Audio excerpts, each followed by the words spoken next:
5 years ago, myself and a few other people, we got together and we were concerned that several of the steel industry artifacts from Mahoning Valley were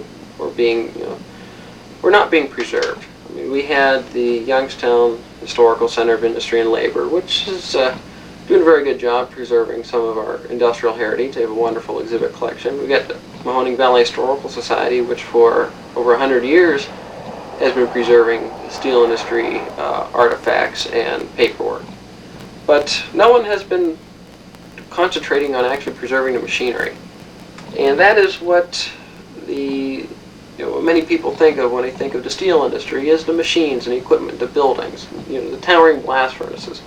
Walking into these huge buildings with electric overhead cranes running overhead you, and big engines and rolling mills running, and the feel of the hot metal.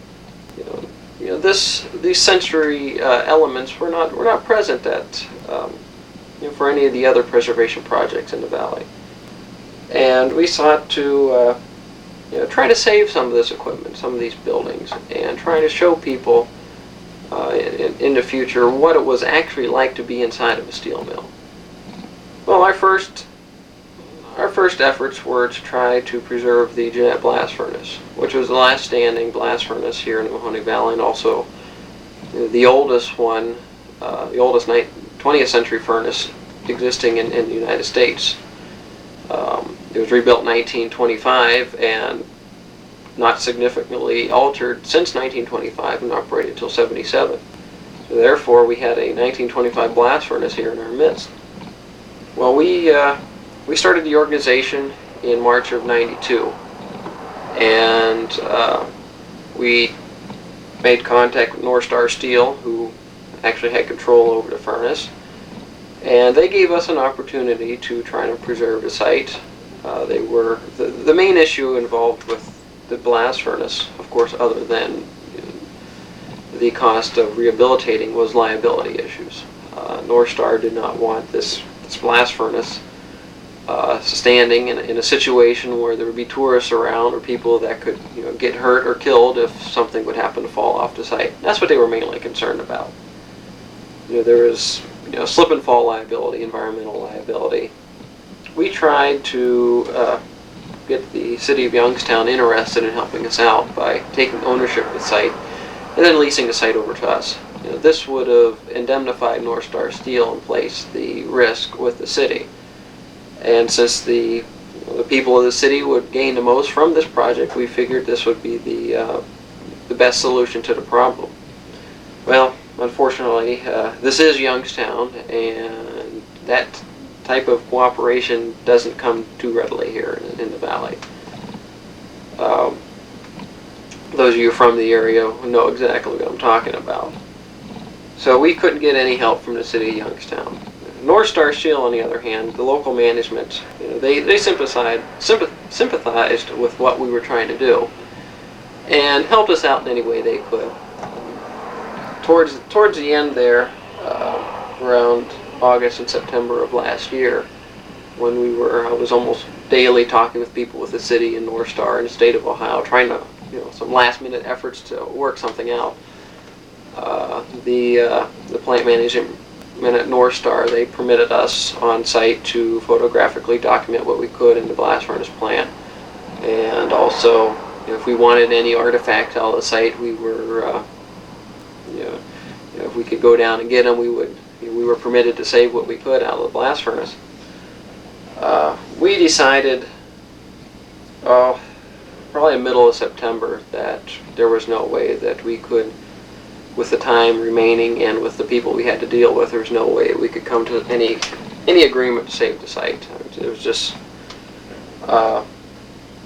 too many people against it.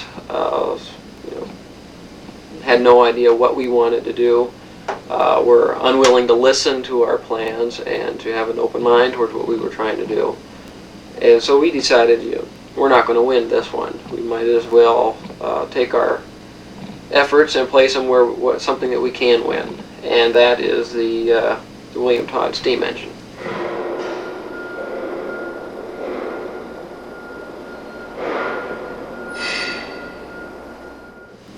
Todd engine we found out it existed about 3 years ago. Up until that time, we had thought all the big rolling mill engines had been gone out of the valley.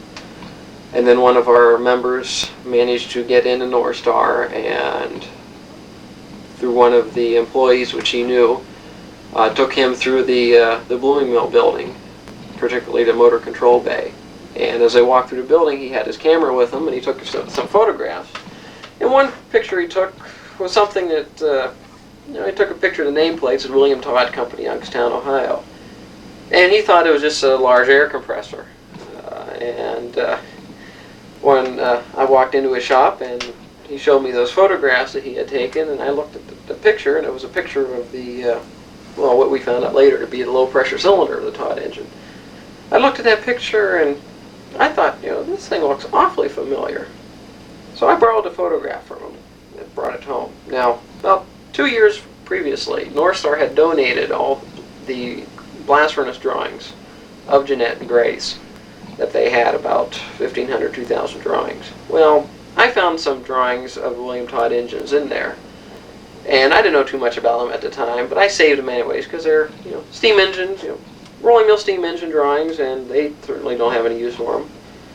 Well, the one drawing was a general arrangement of a 34-inch by 68-inch by 60-inch cross-compound steam engine, which operated the immersion mill. And when I brought that photograph home, I went through all those drawings of those Todd engines, and I come across this general arrangement. I look at it and says, oh my God. You imagine what we found here. So there's a Todd engine over at North Star Steel, the manager. Oh, about a month later, I called him up, asked him if they'd received my letter. He said, yes, we have, and I've been trying to call you, but you didn't put your phone number on the letter you sent me. He says, talk to Jeff Bendis about getting that engine out of here. So, well, all right. Now, mind you, I had never seen this thing yet. I had no idea how big this engine was. The dimensions showed 27 foot by 47 foot, but it's hard to get a grasp of just the dimensions. I knew it was big, but not as big as I found out later. Well, we all met at North Star, myself and David Todd and Bill Farragher, I believe, and a few other people. And we went, they took us back to where the blooming mill building was, and at that time, it was just before they started removing all the machinery at the blooming mill building. So we walked into one end of the building, and we had to find our way around turbo blowers and steam pumps and accumulators and steam, gas, and air lines and everything else. Well, we walked down a set of stairs, and there over to the left side was a Ingersoll Rand reciprocating air compressor. We walked back up the steps, and the tour guide stopped. I was wondering what he stopped for. Well, he said, then he turned to the right, and he said, well, here's your steam engine. And it kind of took me by surprise because it was much larger than I had anticipated. As a matter of fact, we were standing there between the cylinders, and this engine was all around me. And I started thinking to myself, okay, now we've got this engine, what are we going to do with it? This thing is huge. But we liked what we saw there. The engine was intact. It was in beautiful shape. And so he said, well, as soon as we get access into this building, we'll see what we can do about removing it. And well, anyways, back September 20th of last year, we had a news conference out there in front of the blast furnace, which is when we officially announced we were discontinuing our efforts to save the blast furnace. And it was also the next day is when we started dismantling the Todd engine. And I started in there myself, brought my tools along with me and started labeling parts and taking lube lines and unbolting bolts and nuts and whatever small parts I can get off the engine. And we'll go to some video footage now, and I'll show you the dismantling and moving of the Todd engine, and so you can see for yourselves what this engine looks like and what we went through to try to save it. The past and the future are colliding as the Valley Historical Group takes on a big preservation project with the help from the internet. 21's Dick Skelton explains. This monster steam engine's been rusting since J&L Steel shut it down in 1979. But for 65 years before that, it ran the rolling mill. It's an important part of our heritage, and some of this equipment should be preserved to keep alive the heritage of steelmaking in Youngstown. The Jeanette Blast Furnace Preservation Association is dismantling the 200-ton engine. North Star Steel, which now owns it, is providing storage space till it's rebuilt at a still-to-be-found museum site. The preservation group is literally saving this piece of history from the scrap heap. We would have taken the unit out, cut it into manageable sections for recycle in our electric arc furnace. It would have been, in essence, scrap metal. It would have been scrap metal, yes. Cyberspace is playing a part in this project. The local group is finding help on the internet. I got online and just started surfing the net, if you will, looking for information that might be of use for our project. And later this week, 5 who answered the web posting from New York, Pennsylvania, Ohio, and New Jersey are due here to help with the work. Since we've never done this before, it's kind of hard to say how long it'll take, but we don't expect it will take more than another month or so. The group says it's working on several proposals for the engine, but nothing's final yet. Dick Skelton, 21 Action News. The steam engine was built right here in Youngstown by the William Todd Company, which is no longer in business.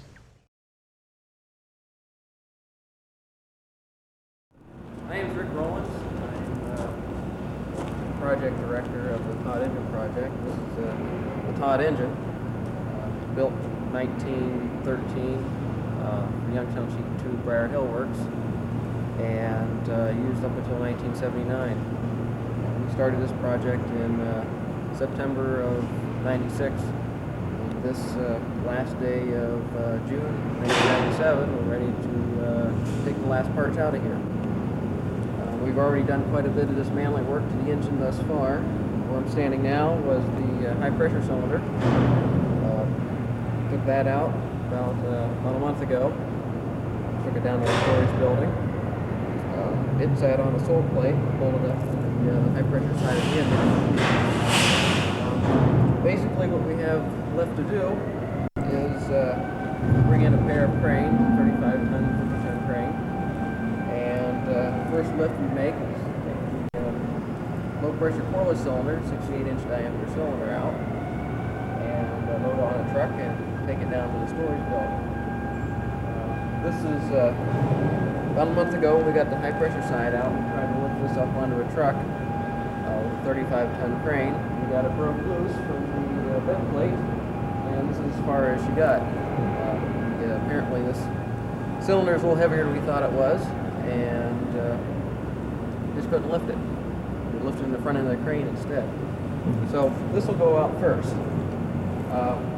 We already removed the 24 3.5-inch diameter bolts to help the flywheel together, and the top half of the flywheel is just sitting there, being held in place by gravity mainly. So what we're going to do with this is wrap a cable up around the top there, lift this thing straight out onto a truck. Then we got to take and wrap the cable down there around one of the spokes and try to swing this around and get that bottom half of the flywheel up the top. And assuming we can do that, when we get it up to the top, there are 3 bolts that are still in place holding that half of the flywheel on, and we'll drive those 3 out with the crane holding up the flywheel top, and then lift that off. Rick, have you rotated the flywheel thus far in your... Yeah, we've turned this engine over a half dozen times. Okay. Then once the flywheel is off, the trickiest part is going to be getting those bolts out. Right. Keeping enough tension off them so you can drive them through. Yeah. I can't help but notice the size of the shrink links. Good God. Once we get the flywheel off, take the 4 bolts out and take the bearing caps off. Right. Move those up, and then the crankshaft ought to be ready to lift out. And that's the heaviest piece at 50 tons. At least we hope it's the heaviest piece. That'll get moved out. Then all we'll have left are 2 bed plates. Right. and we'll pick up on the one end, try to break it loose from the grout, and then lift each one up onto the trucks and go. And then all we'll have left is the solve plate down here underneath the coil cylinder, and this here ought to be ready to lift out as well. When that's done, we'll probably come in here and measure the foundation somewhat, so we have an idea of what the foundation looks like, and probably cut off the foundation bolts, and then we'll be done. We can have their building back. Rick, is there a sole plate that extends under these main bed plates too, or are they? Bed plates rest on the foundation directly. Directly on the foundation, okay. This sole plate goes down underneath about 3 feet, and it's bolted to the base of this bed plate. Okay. Otherwise, that's about it. Okay. And you've already taken, I assume there was a bed plate under the high speed, and or the high pressure, and you've already removed that. Yeah, that's out. We got the rockers mounted here and there. Those are all gone. Right. And most of this work we've done here was all with hand tools. We didn't have the luxury of air wrenches until much later on after most of the work was done. Spent many nights beating our heads on bolts and nuts in here.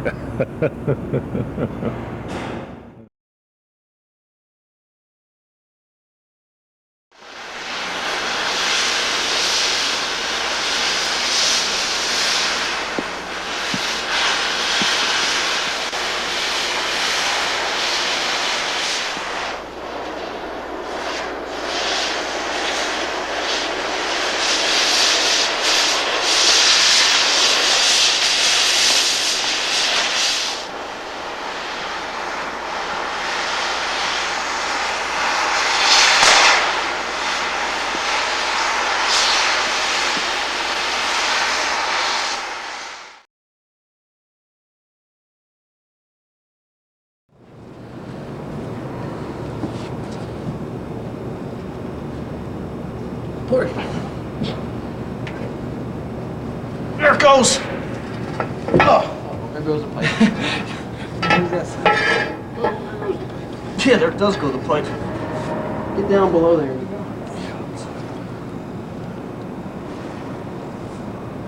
They're really tight like that. They lock on.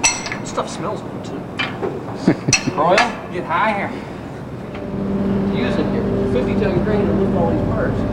But I haven't persuaded them to let me keep the engine in the crane running. What's your time, what time do they give you to get it out? They want it out within, I'm sure, a couple of months or so. Keep moving like this. But see, it's going to cost us about 10 grand to get the cranes demolished unless come up with something. So I was down yesterday. I used to buy stuff all the time. I know. Work for a railroad, make $8.50 an hour, and I had no money. But the organization always had things. that eye bolt cost $120. This one? Yeah. So don't hit it too hard. Gee. Wait, you gotta get your butt going up and down like you had it going before. There you go. Ready? Hold on, my arm's about ready to fall off. Yeah. Oh, that's not funny. It's just about the wrong Yeah. angle. Go closer than that. You should go get the hand. Okay. Things running out of tape anyway.